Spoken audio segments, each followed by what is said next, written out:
To build a single wall-mounted pergola of any size, first, make a U shape using 2 trio brackets and 2 solo brackets at the ends. And fasten all of the brackets to the lumber with the provided screws.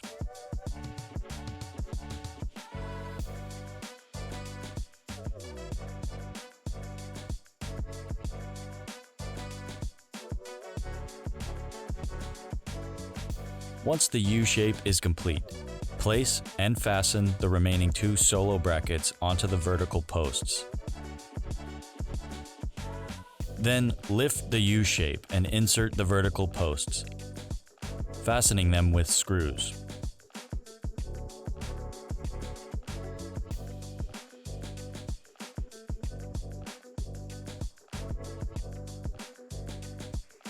Carefully lift the pergola up and place it against the wall.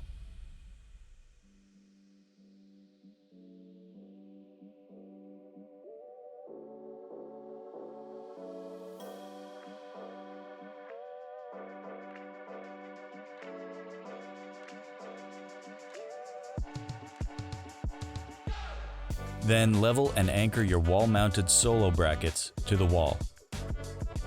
Remember that anchoring hardware is not included, as surfaces will vary from build to build. A local building supply retailer will be a helpful resource.